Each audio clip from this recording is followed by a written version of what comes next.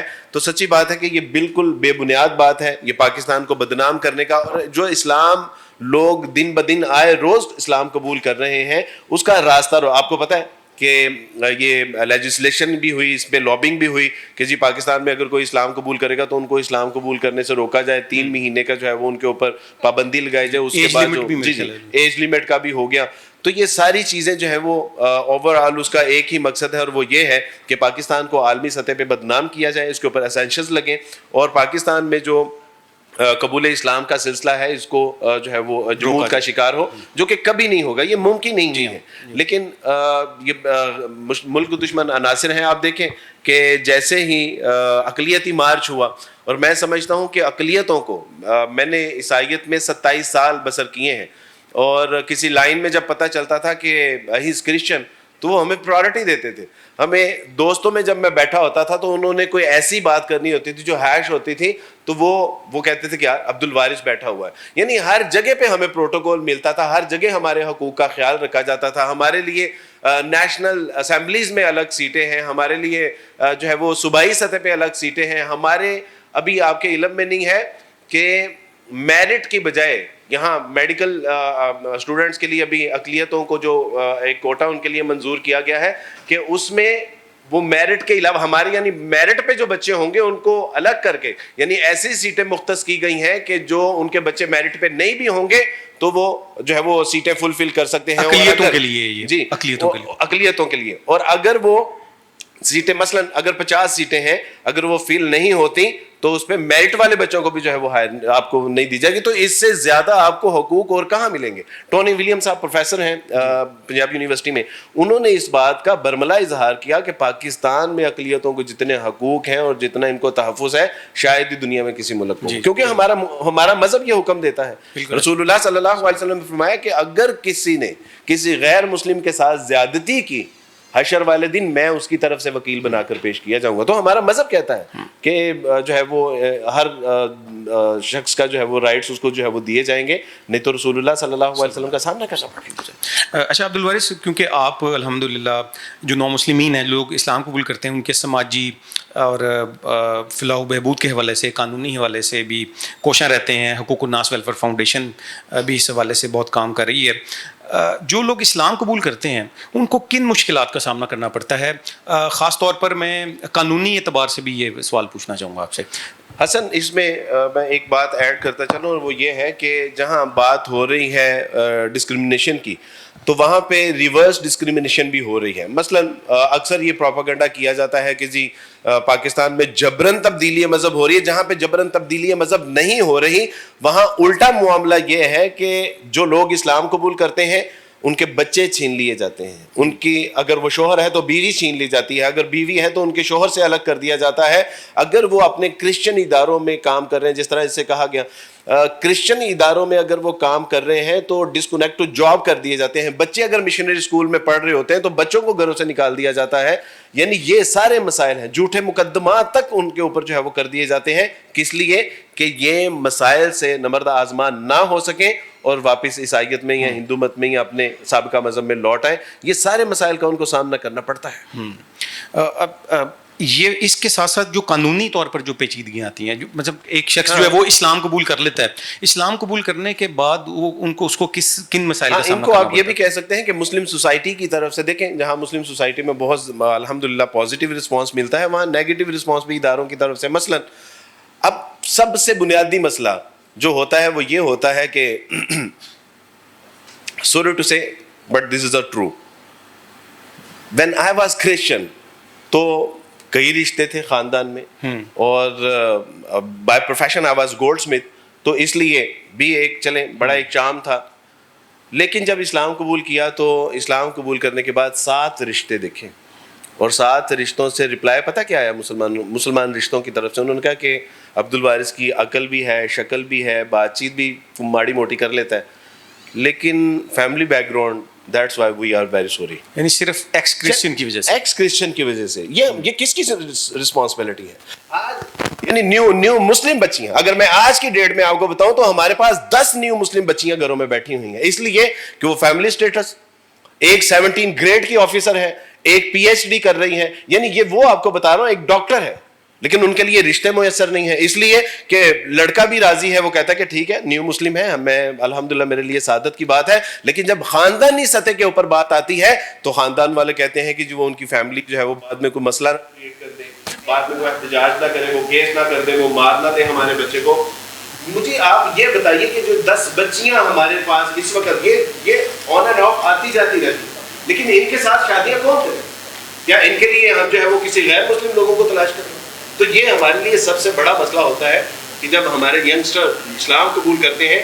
شادی بیاہ کے حوالے بڑا ایک بنیادی مسئلہ ہوتا ہے. اس کے بعد سرکار کی طرف جب آتے ہیں تو سرکار میں ہمارے لیے ایک بڑا مسئلہ یہ ہوتا ہے کہ اسناد کی تبدیلی. اگر وہ اس نے میٹرک کی سند ہے اس کے پاس, اس کے بعد ایف اے بی اے اور ماسٹر کی ڈگری ہے, کوئی اور اس کے پاس ڈگری, اسناد میں تبدیلی نام ایک طوفان بدتمیزی, یعنی 4 سال لگ جاتے ہیں اسناد میں نام تبدیل کروانے کے حوالے سے. اتنی دیر میں کئی بار شیطان اس کو جو ہے وہ وسوسہ ڈالتا ہے کہ اور اسلام قبول کرو, یعنی اسلام قبول کر کے اچھی رہی ہیں. اس کے علاوہ شناختی کارڈ تبدیل کرنا ہے تو دس از اے ویری سینسٹیو میٹر. شناختی کارڈ میں نام تبدیل کرنا ہے تو ادارہ آپ سے کہتا ہے کہ آپ اپنے ابو کو لے کے آئیں یا امی کو لے کے آئیں یا بھائی کو لے کے آئیں. تو ان سے ہم کہتے ہیں کہ سر وہ تو ہمیں تلاش کر رہے ہیں. کہتے ہیں وہ کیوں؟ میں نے سر اسلام قبول کیا ہے, اسلام قبول کرنے کے بعد وہ میری جان کے دشمن بنے ہوئے ہیں, وہ مجھے مارنا چاہتے ہیں. یہ لڑکی جس نے اسلام قبول کیا ہے سارا خاندان اس کو تلاش کر رہا ہے کہ جہاں ملے ہم اس کی گردن مار دیں. آپ کہہ رہے ہیں کہ نام تبدیل کرنا ہے تو آپ کو جو ہے وہ اس کے بھائی کو لانا پڑے گا, اس کو باپ کو لانا پڑے گا, یا اس کی ماں کو لانا پڑے گا. سر آپ تو یہ سیدھا سیدھا جو ہے وہ اس کا مرڈر پلان کر رہے ہیں. تو وہ کہتے ہیں کہ پچھلے دنوں جو ہے وہ منسٹر آف ریلیجیس افیئر کے ساتھ ملا, میں نے ان کے ساتھ یہ معاملہ رکھا تو انہوں نے کہا کہ بیٹا اتنے چھوٹے سے مسئلے کے لیے ہم 1 ونڈو آپریشن تو نہیں کر سکتے. تو میں نے کہا کہ سر یہ کہاں جائیں گے؟ انہوں نے کہا کہ اچھا آپ مجھے پرسنلی کال کر لیا کریں. انہوں نے کہا سر میں آپ کو پرسنلی کال کرنے سے. اس کے علاوہ یعنی یہ تو وہ یعنی جابس کے مسائل ہیں, انسٹیٹیوشن میں مسائل ہیں. یعنی اسلام قبول کرنے کے بعد اگر اس کا اسٹیٹس کرسچینٹی کا تھا, اب اگر اس نے اسلام قبول کر لیا ہے تو وہ کہتے ہیں کہ ہم آپ کے پچھلے اسٹیٹس کے ساتھ ہی آپ کو ایڈمیشن دیں گے. ہمارے پاس ایسا کوئی نظام نہیں ہے کہ آپ کے نام کی تبدیلی جو جب تک ہائر ایجوکیشن سے نہ ہو. یہ وہ سارے مسائل ہیں. اس کے علاوہ ایک بڑا جس میں سمجھتا ہوں کہ ہم اسناد کی تبدیلی, شناختی کارڈ کی تبدیلی ہائر ایجوکیشن میں میرا اور آپ کا کوئی کردار نہیں ہے. یہ تو جب وہ لیجسلیشن کریں گے, قانون سازی کریں گے, پالیسی میکنگ کریں گے دین. لیکن جو میں اور آپ کر سکتے ہیں وہ یہ ہے کہ جب کوئی اسلام قبول کرتا ہے نا تو اگر بیٹی ہے تو اس کے سر پہ ہاتھ رکھ دیں کہ بیٹا کوئی بات نہیں, تم نے اسلام قبول کیا نا, اور بچے جہاں میری 3 بیٹیاں ہیں تو میری 4تھی بیٹی ہے. اگر کوئی بیٹا اسلام قبول کرتا ہے تو اس کے کاندھے پہ ہاتھ رکھیں کہ بیٹا کوئی بات نہیں, باپ کا سایہ نہیں ہے اور میں تیرا باپ ہوں, میں تیری ماں ہوں, میں تیرا بھائی ہوں, میں تیری بہن ہوں, ہم دوست ہیں. انما المؤمنون اخوہ, مسلمان تو ہوتے ہی بھائی بھائی ہیں, بہنیں بہنیں ہوتی ہیں. اور یہ میرے اور آپ کے بجائے ہمارے ساتھ کیا یعنی نیو مسلم کے لیے کیا ایشو بنایا جاتا ہے. میں نے سامان لے رہا اور میرے ایک دوست جو بہت پرانے زمانہ عیسائیت کے جاننے والا, عبد الوارث سنا ہے کہ آپ نے اسلام قبول کر لیا؟ جی الحمدللہ. تو کہا کہ ماشاءاللہ بڑی خوشی ہوئی. کون سا اسلام قبول کیا؟ What are you talking about man? کون سا اسلام قبول کیا؟ میرے کہنے کا مطلب ہے کہ دیوبندی ہو یا اہل حدیث ہو, بریلوی ہو, حنفی ہو, شافی ہو, مالکی ہو, کیا ہو؟ تو میں نے کہا کہ نہیں, میں نے تو صرف اسلام قبول کیا ہے. نہیں, قرآن و سنا, اللہ کے رسول صلی اللہ علیہ وسلم کا قرآن, اللہ کا قرآن پڑھا ہے, رسول اللہ کی حدیث پڑھی ہے, سیرت پڑھی ہے. تو انہیں نہیں پھر بھی کچھ نہ کچھ تو. میں نے کہا نہیں, میں تو اسلام کو ہی فالو کر رہا ہوں. تو مجھے فرمانے لگے کہ عبد الوارث تم ذرا نا دوبارہ سے غور و فکر کر کے اسلام قبول کرو, ابھی تم نے صحیح اسلام نہیں قبول کیا. یار کیا بات کر رہے ہو یار, صحیح اسلام کون سا؟ میں تو ابھی تک 1000 اس وقت تک میں 1000 لوگوں کو مسلمان کر چکا تھا. میں نے سوچا کہ اگر میں صحیح مسلمان نہیں ہوا تو 1000 لوگوں کا تو میں نے بیڑے گرک کر دیا. اور میں نے گھر جا کے آنکھیں بند کر کے اقبال سے پوچھا کہ اقبال, میں نے تو تیرے دیس میں اسلام قبول کیا ہے, لوگ کہتے ہیں کہ تیرا اسلام ٹھیک نہیں ہے. تو اقبال نے کہا کہ منفعت ایک ہے اس قوم کی, نقصان بھی ایک ہی سب کا نبی, دین بھی ایمان بھی ایک, حرم پاک بھی, اللہ بھی, قرآن بھی ایک. کچھ بڑی بات تھی ہوتے جو مسلمان بھی ہیں, فرقہ بندی ہے کہیں اور کہیں ذاتیں ہیں, کیا زمانے میں پنپنے کی یہی باتیں ہیں. میں نے کہا کہ اقبال شکریہ. اقبال نے مجھے کہا کہ بازو تیرا توحید کی قوت سے قوی ہے, اسلام تیرا دیس ہے تو مصطفی ہے. تو اس دن مجھے پتا چلا کہ اللہ آپ کا شکریہ کہ میں ایک مسلمان ہوں. تو اگر ہم کسی کو مسلمان نہیں کر سکے یا نہیں کر پا رہے تو کم سے کم جو مسلمان ہو چکے ہیں ان کو تو آپ واپس نہ لوٹائیے. بالکل. تو میرا خیال ہے کہ دیوبندی, اہل حدیث, بریلوی, حنفی, شافی, مالکی, یہ سب ہمارے بھائی ہیں, سب اللہ کو ماننے والے ہیں, رسول اللہ کو ماننے والے ہیں, کتاب اللہ کو ماننے والے ہیں. تو ان کو اگر آپ نے بتانا ہے, سمجھانا ہے, سکھانا ہے, سجانا ہے تو اس کے اور بھی بڑے انداز ہیں. سیدھا ہمارے پاس فتویٰ نہیں ہونا چاہیے کہ آپ کا اسلام صحیح نہیں ہے لہٰذا وہ بیچارہ کہیں واپس عیسائیت میں جانے کا پلان نہ کریں, اللہ نہ کرے. تو یہ ایک بنیادی مسئلہ ہے جس میں ہم عوام الناس یہ فیکٹ ہے, یہ ہم دیکھتے ہیں معاشرے میں. اچھا مس سمیرہ, آپ گورنمنٹ سے کوئی اپنی ریکویسٹ کرنا چاہیں, کوئی ایسی چیز جو آپ سمجھتی ہوں کہ پارلیمنٹ میں لیجسلیشن ہونی چاہیے, یا آپ کو جن مشکلات کا سامنا رہتا ہے اس کے حوالے سے جو ہے وہ فیسیلیٹیٹ کیا جانا چاہیے, وہ کیا ایسی چیزیں ہیں؟ سب سے پہلے تو میں یہ کہنا چاہتی ہوں کہ جب بھی کوئی بندہ جو ہے کنورٹ ہوتا ہے, دین اسلام اختیار کرتا ہے, تو اسے بہت ساری مشکلات کا سامنا کرنا پڑتا ہے. اور سب سے پہلی چیز ہوتی ہے اس کا گھر. مطلب ایک آپ کے پیرنٹس ہیں, انہوں نے ساتھ چھوڑ دیا ہے, آپ کے دوستوں نے, آپ کے فیملی ممبرز نے, کچھ بھی نہیں ہے آپ کے پاس, تو آپ کو ایٹ لیسٹ گھر کی ضرورت ہوتی ہے کہ آپ جہاں رہ سکیں. تو اس سلسلے میں آئی تھنک گورنمنٹ کو ضرور کام کرنا چاہیے کہ کوئی ایسا ادارہ ضرور بنائیں جہاں پہ کنورٹڈ لوگوں کو جو دین اسلام میں آئے ہیں وہ لوگ کم از کم وہاں رہ سکیں, ان کی معاشی, ان کی معاشرتی اور ان کے جتنے بھی جوڈیشری کے معاملات ہیں یا ان کے جو بھی ان کی تعلیم کے مسائل ہیں ان کو کم از کم حل کرنے کے لیے ایک ادارہ موجود ہو, تاکہ ایسا نہ ہو کہ جب ایک کیونکہ میجورٹی ایسا ہی ہوتا ہے کہ جب ایک بندہ اسلام قبول کرتا ہے نا تو میجورٹی لوگ جو ہیں پیچھے ہٹ جاتے ہیں. اس کی ریزن یہ ہوتی ہے کہ انہوں نے کلمہ پڑھ لیا ہے, ان کے پاس کوئی گائیڈ لائن نہیں ہے, سڑکوں پہ سو رہے ہیں, کوئی ان کو ہاتھ لگانے کو تیار نہیں ہے, نہ ان کو کوئی رشتہ دینے کے لیے تیار نہیں ہے, اور بہت ساری ریزن سامنے آ جاتی ہیں کہ جی فیملی بیک گراؤنڈ نہیں ہے, اور آپ کی اسٹڈیز نہیں ہے, آپ کا اپنا گھر نہیں ہے, 100 طرح کے مسئلے مسائل. تو میں سب سے پہلے تو گورنمنٹ سے یہی اپیل کروں گی, کائنڈلی آپ ایسے ادارے ضرور بنائیں جہاں پہ کنورٹڈ لوگوں کو آپ رکھ سکیں, کنورٹڈ لوگوں کو, کیونکہ بہرحال یہ دین اسلام جو ہے ایک پاکستان جو ہے ایک اسلامی ملک ہے, اور یہ نہ صرف کنورٹڈ لوگوں کا حق ہے بلکہ گورنمنٹ کا یہ فرض ہے کہ وہ کنورٹڈ لوگوں کی ہیلپ کرے. اچھا عبدالوارث, ان شارٹ میں یہی ریپیٹ کروں گا کوشچن آپ سے بھی, کیونکہ یہ آپ کا تو ایک ڈیلی کا کام ہے. اس حوالے سے لیجسلیشن کی کیا آپ کیا سمجھتے ہیں کہ پاکستان کے آئین میں لیجسلیشن کی ضرورت ہے اس حوالے سے؟ ہاں بالکل, اس میں اصل میں دیکھیں جب پاکستان بنا تھا تو ایک ادارہ بنا تھا, یعنی جو ریلیجیس افیئر منسٹری تھی اس کے تحت ایک ادارہ بنا تھا دعوت اسلام کے حوالے سے, تبلیغ دین کے حوالے سے, اور اس میں یہ ساری چیزیں پلان تھیں, اور ہر اسلامی ملک کے ہوتی بھی ہیں کہ جو لوگ اسلام میں داخل ہونے والے ہوتے ہیں ان کے جو بنیادی مسائل ہیں اس کا سلوشن وہ پیش کریں, جو ان کو شیلٹر دے سکیں, ان کے جو بنیادی جو ضروریات ہیں اس کا خیال رکھا جا سکے. یہ آئیڈیل چیزیں ہیں کہ ان کے لیے آپ کسی کالونی کا انتظام کر دیں, کسی شیلٹر کا انتظام کر دیں, لیکن اگر یہ نہیں بھی ہو رہا تو کم سے کم جو بنیادی, اور جس طرح ہم نے پہلے بھی تذکرہ کیا, ان کی ڈاکومنٹیشن ہے, ان کی جابز ہیں. آپ دیکھیں کہ نان مسلم کے لیے تو یہاں پہ آپ نے کوٹے بھی رکھے ہوئے ہیں, لیکن نیو مسلم جو, بلکہ اب تو سننے میں کوئی کمیشن بھی قائم ہو گیا ہے اقلیتوں کے لیے. جی بالکل ہو گیا, آپ نے صحیح بات کی ہے, یہ ہو گیا. تو اس کے حوالے سے حکومت کو کرنا چاہیے. پچھلے دنوں ہم نے منسٹر کو یہ سفارشات پیش کی بھی ہیں کہ کم سے کم ایک چھوٹی سی کالونی کا قیام کر دیں. تو 2 سال دیکھیں, اگر اقلیتی کمیشن کرنے کے لیے اگر اقلیتی کمیشن بن سکتا ہے تو نیو مسلم کمیشن بھی تو قائم ہونا چاہیے. بالکل ہو سکتا ہے. اس کے بعد دیکھیں زکوٰۃ کے مصارف میں ایک مصرف جو ہے مؤلفۃ القلوب کا ہے, نیو مسلم کے لیے اسپیسیفائی ہے, لیکن ہمارے پاس نیشنل لیول کے اوپر جتنے فنڈ اکٹھے ہوتے ہیں تو اس میں اگر نیو مسلموں کے لیے اتنا تھوڑا سا اگر کر دیں گے. حقوق الناس ویلفیئر فاؤنڈیشن ایک ادارہ ہے, 6000 لوگوں کو اس وقت وہ ڈیل کر رہا ہے, اور میں سمجھتا ہوں کہ حقوق الناس ویلفیئر فاؤنڈیشن ناکافی ہے. ہر شہر میں, ہر علاقے میں, ہر مسجد میں اس طرح کے ادارے ہونے چاہیے کہ جو نیو مسلم, اکثر لوگ اسلام اس لیے قبول نہیں کرتے, وہ کہتے ہیں کہ اسلام قبول کر کے جائیں گے کہاں پہ, میرے 6 بچے ہیں, میں ان 6 بچوں کو کہاں لے کے جاؤں گی. وہ کہتے ہیں کہ میرے بچے کرسچن اسکولوں میں پڑھ رہے ہیں, اس کے بعد میرے بچے کہاں پڑھیں گے. آج بحیثیت عیسائی مجھے کوٹے میں ایجوکیشن جو ہے وہ فری مل رہی ہے, کل کو ہمارے بچے کہاں پہ فری ایجوکیشن حاصل کریں گے. شادی کے مسائل آپ کے سامنے ہیں, ڈاکومنٹیشن کے مسائل آپ کے سامنے ہیں. تو اکثر لوگ تو اس لیے اسلام نہیں قبول کرتے کہ وہ کہتے ہیں کہ ہمارے ساتھ کل کو کیا ہوگا. تو بالکل حکومت کو کرنا چاہیے. دیکھیں ریاست عوام کی ماں ہوتی ہے, اور ریاست کو ماں کی طرح سوچنا چاہیے. ہم کوئی سوتیلے بچے نہیں ہیں ریاست کے. بالکل ایسے ہی.